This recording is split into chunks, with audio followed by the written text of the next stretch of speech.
So we caught this little guy in our pool, and I'm gonna tell you, this is not a secret for maximizing rental returns.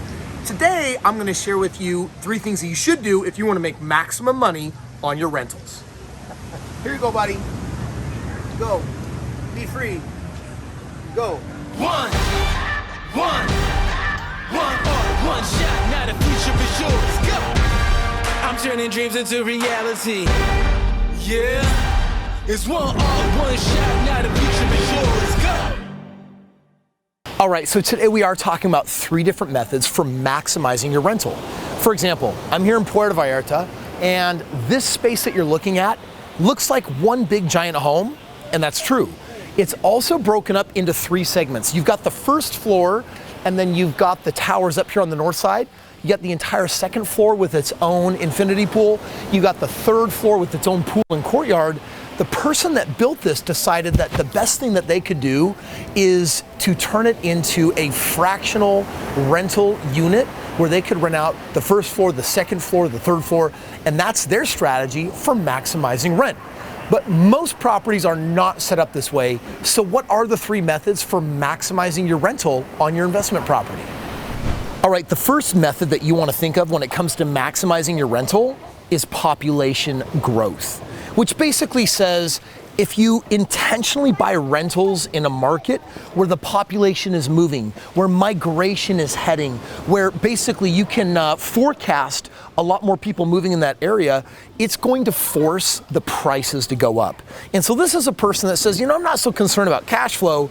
I just want to buy and know that if I hold this property for 5 or 7 or 10 years, that the property could literally double in value. When the 2008 global financial crisis hit, all this real estate went back to the bank, all these foreclosures, and I targeted markets like Phoenix and Vegas and Florida, and what I basically did is I started buying up homes for 30 cents on the dollar, knowing that, yeah, they may not build in those areas for 5, 6, or 7 years because of how bad the crisis was, but eventually, because of the population booming in those areas, because of people moving there, because of the companies moving there, incentivizing people to move in, I knew that the prices were gonna have to rebound and go up even further behind. So houses that were selling for $300 to $350, I was buying them up for $80,000, $120,000. 5 years later, they were selling $100,000 higher. I exited the market, and of course, they've kept going up since. So this whole idea of a population method for growth is very, very intelligent, and I highly recommend that when you get into the game of real estate, that one of the factors you absolutely consider is where is the trend for population and migration. You're gonna wanna be there.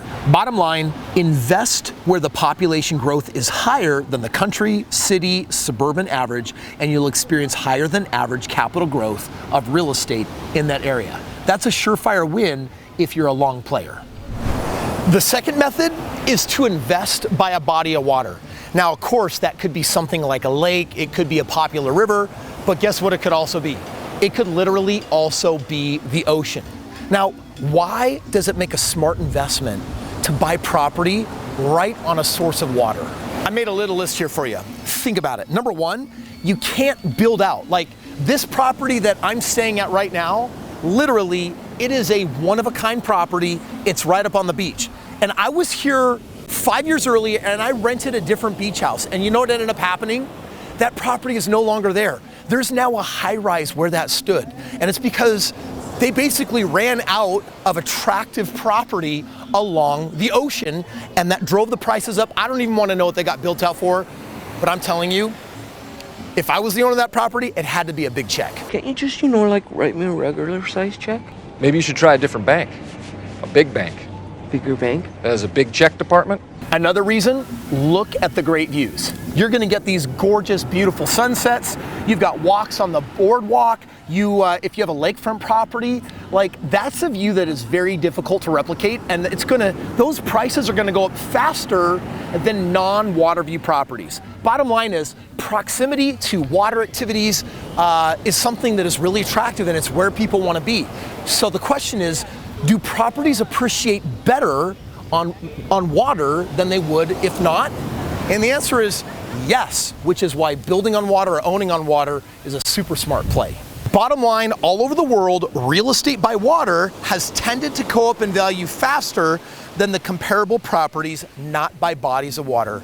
I remember that I was looking at waterfront property 20 years ago, and when I compare what's happened to those values today, it's true. It has gone up substantially, even exponentially faster than non-bodied watered areas. The third method is owning property that caters to the elderly, especially in Western society. Like right now we have this huge problem. All of the baby boomers, they're looking for places to retire, they're looking for different places to live. They have different needs, they have different wants. And I've got some buddies that are literally killing it because they're diving into that sector intentionally. The population in most Western countries is increasing, however, the proportion of elderly is increasing at an even faster rate. This means above average increases in demand for real estate catering to the elderly. For example, assisted living facilities, rest homes, senior communities, Alzheimer's care units, senior homes, retirement villages, geriatric care, 55 plus communities. Right now, these are the rave. There's markets specifically in Florida that I'm going into that are just 55 plus. And you know what? Those homes have performed so well for me. So listen, if you want to maximize the most money that you can make on rentals, you want to combine all three of these methods together.